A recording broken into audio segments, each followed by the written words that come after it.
Hello students, welcome back. तो आज की वीडियो में हम डिस्कस करने जा रहे हैं हमारा नेक्स्ट टॉपिक क्लास 10th का। ठीक है, उसका आगे सब टॉपिक करेंगे, that is resource planning. What do you mean by resource planning? हमने प्रीवियस वीडियोस में डिस्कस किया था कि हमारे कंट्री में जो रिसोर्सेज हैं वो क्या हैं, बहुत कम है, लिमिटेड है, उनका इनडिस्क्रिमिनेट यूज़ हो रहा है। उनकी क्लासिफिकेशंस की थी हमने, और उसके बाद हमने किया था कि इनको जो है कंजर्व करने के लिए जो सस्टेनेबल डेवलपमेंट का, ठीक है, एक कंसेप्ट था वो उठाया गया था। तो उसने कुछ जो थे मोर देन 100 कंट्रीज जो थे उन्होंने पार्टिसिपेट किया और एजेंडा 21 दिया था। तो अभी हम बात करेंगे इस वीडियो में अबाउट द रिसोर्स प्लानिंग कि रिसोर्स प्लानिंग क्या होती है। प्लान करना, किसी भी चीज़ को प्लान करना, वो क्यों कर रहे हैं हम, प्लानिंग क्यों कर रहे हैं, ताकि जो हमारा हर काम है वो स्मूथली रन करे, है ना। तो हमारे फैमिली में भी, हम अपने घर में भी बहुत सी चीज़ें प्लान करके ही चलते हैं कि ऐसे ऐसे करना है, उसके बाद ये स्टेप करना है, उसके बाद ऐसे स्टेप करना है। आप अपनी स्टडी का स्केड्यूल बनाते हो, टाइम टेबल बनाते हो, वो भी प्लानिंग की है। तो इस तरीके से रिसोर्सेज को भी प्लान करना बहुत ज़्यादा ज़रूरी होता है। और ख़ास करके हमारे जैसे इंडिया जो कंट्री है हमारा, उसमें क्योंकि जो इंडिया है नॉर्मस कंट्री है, बहुत लार्ज कंट्री है, पॉपुलेशन बहुत ज़्यादा लार्ज है और डाइवर्सिटी पाई जाती है। डाइवर्सिटी हर चीज़ में पाई जाती है, खाने में डाइवर्सिटी है, पीने में डाइवर्सिटी है, क्लोथ्स में है, लिविंग जो आपका स्टैंडर्ड है उसमें है। तो it's very important to plan the resources. तो what do you mean by resource planning क्या है? अगर मैं इसको एक सेंटेंस में डिफाइन करूँ तो मैं कह सकती हूँ कि proper use of the resources, judicious use of the resource, that is called resource planning. तो आप इसको अगर प्रॉपर तरीके से लिखना चाहते हो तो इसको डेफिनेशन के फॉर्म में भी लिख सकते हो कि रिसोर्स प्लानिंग क्या होती है। द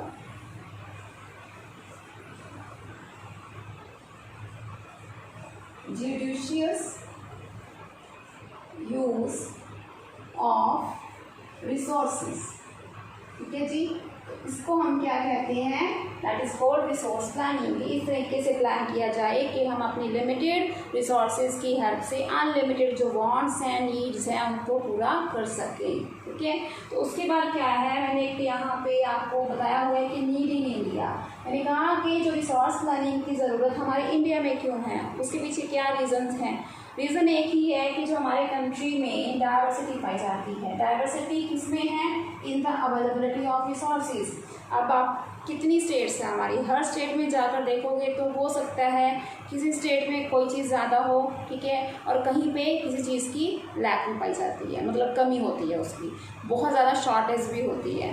तो इसीलिए रिसोर्सेज को हम इस तरीके से प्लान करते हैं ताकि जहाँ पे उसकी शॉर्टेज है और जहाँ पे उसका सरप्लस है, तो सरप्लस अमाउंट को हम शॉर्टेज वाले एरिया में क्या कर सके, उसकी एक्सेसिबिलिटी करवा सके ताकि सब लोग उसका प्रॉपर तरीके से यूज़ कर सकें। हमने प्रीवियस वीडियो में डिस्कस किया था कि अगर जो हमारे रिसोर्सेज हैं उनको हम इनडिस्क्रिमिनेटली यूज़ करते हैं, विदाउट थिंकिंग यूज़ करते हैं, तो जो रिसोर्सेज होते हैं वो कुछ ही लोगों के हाथ में क्या हो जाते हैं, अकम्युलेट हो जाते हैं, जिसके कारण जो हमारा सेक्शन है, हमारी सोसाइटी है, वो 2 सेक्शंस में कन्वर्ट हो जाती है। पुअर जो है वो ज़्यादा पुअर होते रहते हैं और जो रिच है वो दे बिकम मोर रिच।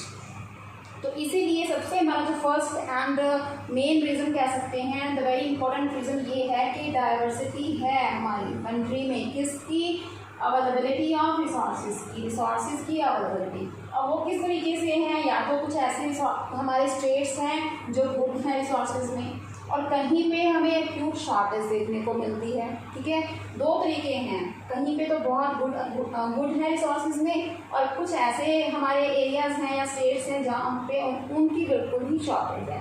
पहले हम बात करते हैं कि शॉर्टेज कौन से एरिया में किस चीज़ की है। ठीक है, पहले बात करेंगे अरुणाचल प्रदेश। जो अरुणाचल प्रदेश है वो कहाँ पे है, वहाँ पे इंफ्रास्ट्रक्चर की बहुत कमी है। इंफ्रास्ट्रक्चर मीन्स क्या है, वहाँ पे ट्रांसपोर्टेशन हो गया, वहाँ पे रोड्स हो गई, ठीक है, इलेक्ट्रिसिटी हो गई, तो इन चीज़ों की प्रॉब्लम बहुत ही ज़्यादा आती है, वहाँ पे रिसोर्सेज की कमी पाई जाती है। अगर मैं अरुणाचल प्रदेश की भी बात करूँ तो जहाँ पे अरुणाचल प्रदेश है वो वाटर रिसोर्सेज में क्या है, बहुत ही अच्छा है। ठीक है, अरुणाचल प्रदेश क्या है, वाटर रिसोर्सेज की अकॉर्डिंग बहुत ही अच्छा पाया जाता है। लेकिन शॉर्टेज कहाँ पे है, उस शॉर्टेज कहाँ पे आ जाती है उस अरुणाचल प्रदेश में, इंफ्रास्ट्रक्चर के, ठीक है, मैटर में। वहाँ पे इंफ्रास्ट्रक्चर जो है वो अच्छा नहीं है। तो अब किसकी ये रिस्पॉन्सिबिलिटी बनती है कि जहाँ पे इंफ्रास्ट्रक्चर अच्छा है, जहाँ पे वो मटेरियल मिल रहा है, जहाँ पे ब्रिजेस बना रहे हैं, इंजीनियरिंग है, ठीक है, तो उनको वहाँ पे सेंड कर दिया जाए, उनको प्लानिंग करके प्रॉपर तरीके से एक जगह से दूसरी जगह पे शिफ्ट किया जाए, ताकि वो वहाँ पे भी वही प्रॉपर तरीके से रिसोर्सेज को अवेलेबल करवा सकें। अभी जैसे हम सेकंड की बात करते हैं, राजस्थान। राजस्थान में क्या है, जो वाटर रिसोर्सेज हैं वो क्या है, बहुत ही ज़्यादा कम है, ठीक है। राजस्थान में वाटर रिसोर्सेज क्या है, कम है। बट अगर हम राजस्थान की बात करें, राजस्थान किस में रिच है, Rajasthan is very rich in solar and you can से विंड एनर्जी में, है ना। तो ये भी हम पॉइंट लिख सकते हैं इसमें कि जो हमने कहा कि गुड है, गुड मतलब वही हम स्टेट को कंपेयर कर रहे हैं कि उस स्टेट में क्या चीज़ ज़्यादा पाई जाती है और किस चीज़ की कमी है। तो पहले हमें बात है कि अरुणाचल प्रदेश, अरुणाचल प्रदेश में किसकी शॉर्टेज है, इंफ्रास्ट्रक्चर की। बट कौन सी चीज़ अच्छी है वहाँ पे, ठीक है, जो अरुणाचल प्रदेश है वहाँ पे वाटर रिसोर्सेज अच्छे हैं। ऐसे ही जो राजस्थान है, राजस्थान में क्या है, वाटर रिसोर्सेज कम है, बट वहाँ पे सोलर एंड विंड एनर्जी बहुत अच्छे तरीके से गेन हो सकती है, ठीक है। तो इट्स मीन्स क्या है, जो चीज़ जहाँ की शॉर्टेज है, जैसे कि राजस्थान में वाटर की शॉर्टेज है, यहाँ पे वाटर के रिसोर्सेज अच्छे हैं, तो हम यहाँ पे वाटर के रिसोर्सेज को शिफ्ट करवा सकते हैं राजस्थान में, ताकि उनको भी अवेलेबल हो। और जो सोलर एंड विंड एनर्जी यहाँ पे ज़्यादा हम कर सकते हैं, उसको हम कहीं और एरिया पे शिफ्ट करवा सकते हैं, ताकि वहाँ पे रहने वाले लोगों को भी सोलर एंड विंड एनर्जी से जो फ़ायदा हो सकता है वो हो जाए, ठीक है। ऐसे ही हम थर्ड बात कर रहे हैं अबाउट लद्दाख। जो लद्दाख है वहाँ पे किसकी शॉर्टेज है, वाटर की, इंफ्रास्ट्रक्चर की, और कुछ ऐसे वाइटल मिनरल्स होते हैं वो वहाँ पे देखने को मिलते ही नहीं हैं। बट वहाँ का क्या अच्छा है, वहाँ का जो कल्चरल हेरिटेज है that is very good, okay. अगर कल्चरल हेरिटेज देखोगे, उनका जो कल्चर है बहुत ज़्यादा रिच कल्चर है वहाँ पे। आप देखोगे जहाँ वहाँ की एक्टिविटीज़ जो होती हैं, वहाँ के फंक्शंस होते हैं वो बहुत अच्छे हैं। तो इट्स मीन्स क्या है कि जो एरिया एक चीज़ में अच्छे हैं, तो किसी कहीं ना कहीं पे वहाँ पे रिसोर्सेज की शॉर्टेज भी है। तो हमें प्लानिंग करके उन रिसोर्सेज को एक प्लेस से दूसरी प्लेस पे क्या करना पड़ता है, शिफ्ट करना पड़ता है। अब हम बात करते हैं कि जो गुड है रिसोर्सेज में, ठीक है, जैसे झारखंड हो गया, छत्तीसगढ़ हो गया, मध्य प्रदेश हो गया, they are very rich in minerals and coal deposits. जितने भी आपको मिनरल्स मिल रहे हैं, कोल के डिपॉजिट्स हैं, वो कहाँ पे पाए जाते हैं, mostly they are found in Jharkhand, Chhattisgarh and Madhya Pradesh. Arunachal Pradesh का आपको बता ही चुकी हूँ, ठीक है, यहाँ पे वाटर रिसोर्सेज अच्छे हैं, लेकिन राजस्थान में नहीं है, ठीक है। तो राजस्थान में क्या अच्छा है, सोलर एंड विंड एनर्जी अच्छी है। ऐसे हमने लद्दाख की बात कर ली कि लद्दाख का जो हेरिटेज है वो तो बहुत अच्छा है, कल्चरल हेरिटेज, बट उसमें कोई भी इंफ्रास्ट्रक्चर की, ठीक है, बहुत ज़्यादा शॉर्टेज पाई जाती है, मिनरल्स नहीं है, और वाटर की वहाँ पे अवेलेबिलिटी बहुत कम है। It's means this is you can say कि डाइवर्सिटी है। डाइवर्सिटी किस में है, in the availability of resources. कि रिसोर्सेज की अवेलेबिलिटी में डाइवर्सिटी होने के कारण there is a great need, there is an urgent need to plan the resources, so that जो हमारे कंट्री का हर पर्सन है या हर स्टेट है उसको प्रॉपर तरीके से यूज़ करके जो अपनी नीड्स हैं उसको ज़्यादा से ज़्यादा सेटिस्फाई कर सके और उसको मैक्सिमम सेटिस्फेक्शन गेन हो, ठीक है जी। तो आगे हम इसके स्टेप करने जा रहे हैं कि जो हमारी प्लानिंग होती है उसके लिए हमें कौन से जो स्टेप्स हैं वो यूज़ करने पड़ते हैं।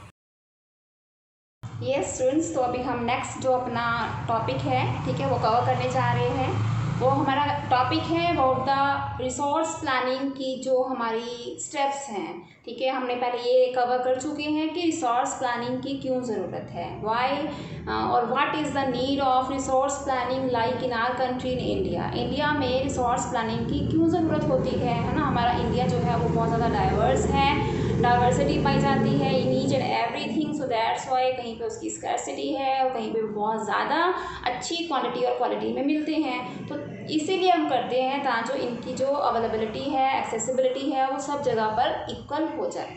तो अभी हम बात करेंगे about the steps for resource planning के रिसोर्स प्लानिंग करने के स्टेप्स क्या हैं, कैसे हम रिसोर्स जो प्लान कर सकते हैं उसको प्रॉपरली, उसके लिए कौन कौन से जो स्टेप्स हैं वो फॉलो किए जाने चाहिए। तो फर्स्ट हमारा स्टेप आ जाता है दैट इज़ आइडेंटिफाइंग। आइडेंटिफाइंग का मतलब क्या है कि किसी चीज़ को आइडेंटिफाई करना, रिसोर्सेज को आइडेंटिफाई करना। आइडेंटिफाई में आप कौन कौन से जो प्रोसेस है उसको इन्वॉल्व कर लोगे। मान लीजिए आपने कोई भी जो हमारा कोल है उसके रिजर्व्स, ठीक है, वो हैं, उसको आइडेंटिफाई करना है। देन आप उसके रिजर्व्स कहाँ कहाँ पे हैं उसके बारे में सर्वे करोगे, ठीक है, उसकी क्वांटिटी चेक करोगे, उसकी क्वालिटी चेक करोगे, उसको मैपिंग करोगे प्रॉपर तरीके से कि कौन से एरिया में कोल की जो माइंस हैं वो ज़्यादा अवेलेबल हैं और वहाँ पे कितनी क्वांटिटी में और किस क्वालिटी में कोल हमें जो मिल रहा है। तो इट्स मीन्स जो आइडेंटिफाई में हमारा क्या कुछ आ जाएगा, सर्वे करना, ठीक है, सर्वेइंग करना, उसके बाद मैपिंग करना, उसकी क्वांटिटेटिव एस्पेक्ट को चेक करना एंड एज वेल एज उसके क्वालिटेटिव एस्पेक्ट को चेक करना, ठीक है जी। तो ये हमारा क्या आ जाता है सारा कुछ हमारी आइडेंटिफाइंग में कि हमने ये पता लगा लिया कि वो रिसोर्स कहाँ पे है, किस क्वांटिटी में है, किस क्वालिटी में है, उसको प्रॉपर तरीके से हमने उसकी मैपिंग कर ली है। तो it is our first step. तो सेकेंड स्टेप में हम क्या करेंगे, इवॉल्विंग अ प्लानिंग स्ट्रक्चर। अभी हमारे पास रिसोर्स की क्वांटिटी और क्वालिटी पता चल गई है, देन उसको हम क्या करेंगे, with the help of technology, ठीक है, एक प्लान बना लेंगे और उसको हम यूजेबल फॉर्म में क्या कर देंगे, कन्वर्ट कर देंगे। Without technology it is not possible to convert that raw material into usable product. For example वही है, मैं आपको ऑलरेडी बहुत बार बता चुकी हूँ, जैसे कि एक वुड है हमने नेचर से लिया, ठीक है, वो लकड़ी हमारे किसी काम की नहीं है, हमें चाहिए बेड की ज़रूरत है, हमें एक सोफ़ा सेट की ज़रूरत है या फिर हमें एक चेयर की ज़रूरत है, तो हम with the help of technology उसको कैसे कन्वर्ट कर देंगे, टेक्नोलॉजी की हेल्प से ही होगा ना। तो इट्स मीन्स क्या है, हमारे पास रिसोर्सेज अवेलेबल हैं, अवेलेबिलिटी है, तो अब हम क्या करेंगे, उसका प्लानिंग स्ट्रक्चर बना लेंगे कि उसको हमने कैसे with the help of technology कैसे उसको यूजेबल फॉर्म में कन्वर्ट करना है। तो इसमें हम क्या करेंगे, टेक्नोलॉजी की हेल्प से उसको किस में कन्वर्ट कर देंगे, फाइनल गुड्स में कन्वर्ट कर देंगे, ताकि जो हमारे पास अपनी नीड्स को हम सेटिस्फाई कर सकें। नेक्स्ट आ जाते हैं ओवरऑल डेवलपमेंट। अब इसमें क्या है, ठीक है, ओवरऑल डेवलपमेंट तब होती है जब एक पर्सन के साथ साथ हमारे नेशन की भी डेवलपमेंट हो, ठीक है। ऐसे नहीं है कि सोसाइटी तो डेवलप कर रही है बट हमारी इकोनॉमी जो है वो डाउन जा रही है। तो अभी इसमें क्या देखेंगे हम ओवरऑल डेवलपमेंट में कि हमारे जो ऑब्जेक्टिव्स थे उसको हमने नेशनल ऑब्जेक्टिव्स के साथ मैच करना है, matching the objectives with the national object. ये देखना है कि जो जिस पर्पस के लिए हमने वो सारा प्लान किया था, जिस ऑब्जेक्टिव को रखकर हमने प्लान किया था और जो हमारा नेशन का ऑब्जेक्टिव था, वो दोनों आपस में मैच कर रहे हैं या नहीं कर रहे हैं, ठीक है। तो इसमें क्या है, हम we will match the objectives, ठीक है, जो हमारे ऑब्जेक्टिव्स हैं या फिर एक कंट्री के ऑब्जेक्टिव्स हैं उसको प्रॉपरली चेक करना, दोनों को मैच करना कि वो दोनों ऑब्जेक्टिव हमारे फुलफिल हो चुके हैं, तो हमारी प्लानिंग क्या हो जाएगी, we can say it is successful, ठीक है। तो ये तीन हमारे क्या आ जाते हैं, प्रॉपर तरीके से प्लानिंग के स्टेप्स आ जाते हैं। And it is very important question, directly आपसे पूछ लिया जाता है कि 3 स्टेप्स बताइए जब रिसोर्स को प्लान करते हैं। तो you can write down like this कि फर्स्ट स्टेप क्या, आइडेंटिफाइंग, इसमें क्या आ जाती है, आपकी सर्वेइंग आ जाती है, मैपिंग करना, उसकी क्वांटिटेटिव एस्पेक्ट को देखना, उसकी क्वालिटेटिव को, and afterwards with the help of technology convert that thing into a usable form, ठीक है। एंड उसके बाद क्या हो जाता है, अपने ऑब्जेक्टिव्स को नेशनल ऑब्जेक्टिव्स के साथ मैच करना, गॉट इट। उसके बाद एक बात और इसमें आ जाती है कि डेवलपमेंट ऑफ रिसोर्सेज। हम चाहते हैं कि इस प्लानिंग के साथ रिसोर्सेज की क्या हो, डेवलपमेंट हो, but it is not possible कि अकेले, ठीक है, अवेलेबिलिटी ही, मान लीजिए हमारे पास रिसोर्सेज हैं और कुछ भी नहीं है, तो उन रिसोर्सेज को हम डेवलप कर सकते हैं। हमारे पास, ठीक है, हम कह दें कि जो लकड़ी तो बहुत है, उस लकड़ी का हम करेंगे क्या, हमारे पास ना तो टेक्नोलॉजी है ना ही हमारे पास कोई इंस्टीट्यूशन है। आपने सबसे फर्स्ट वीडियो में डिस्कस किया था कि रिलेशन होता है, जो ह्यूमन बीइंग है वो फिजिकल एनवायरनमेंट से क्या लेता है, रॉ मटेरियल लेता है and with the help of technology उसको चेंज करता है and after that with the help of institutions वो चीज़ हम तक पहुंचती है। ठीक है, तो इसका मतलब क्या है, सिर्फ अवेलेबिलिटी ही होना ज़रूरी नहीं होती है। किसी रिसोर्स की डेवलपमेंट के लिए हमें कौन कौन सी चीज़ें चाहिए, अवेलेबिलिटी तो ज़रूरी है ही है, साथ में टेक्नोलॉजिकल डेवलपमेंट भी होना चाहिए कि उस कंट्री में टेक्निक्स भी होनी चाहिए कि हम उसको कन्वर्ट कर सकें एंड साथ ही साथ में इंस्टीट्यूशनल डेवलपमेंट भी होनी चाहिए, मींस इंस्टीट्यूशंस भी होनी चाहिए, शॉप्स भी होनी चाहिए ताकि वो इंस्टीट्यूशंस हमें वो चीज़ प्रोवाइड करवा सकें। और साथ ही साथ में क्या होना चाहिए, quality of human resources. Yes, human resources the most important resource. Human के बिना बाकी सब रिसोर्सेज क्या हैं, यूजलेस हो जाते हैं।